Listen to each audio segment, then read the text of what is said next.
Hi guys! Welcome sa Let's Go to Bed series. At ito yung kwentuhan bago pumikit. Ako pala si Rod at welcome sa biyahe ni Rod, no?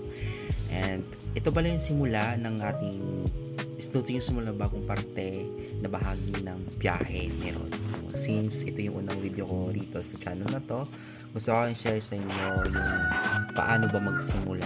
'Di ba? Ano ba magsimula? So, 'di ba?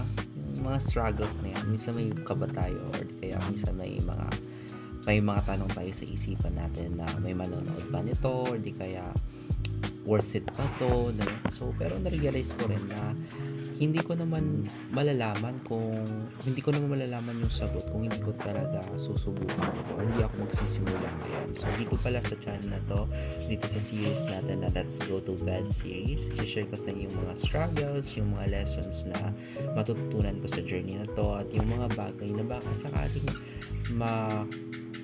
makaka-relate din sa inyo or makakatulong din sa inyo, diba?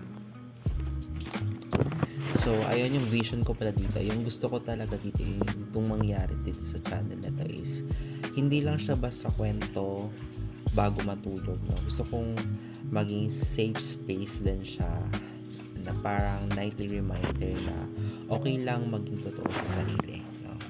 At syempre, parte ng biyahe ni Rod kasi bawat kwento, bawat struggle, at bawat aral ay kasama sa paglalakbay ko at sana sa inyo rin, no?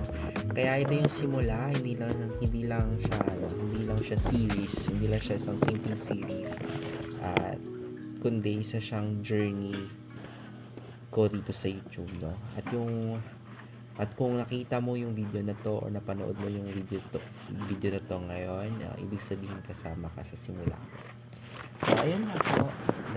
Good night at tandaan dito sa Let's Go to Bed series, kwento muna bago pikit. Ayan, marami pong salamat at God bless.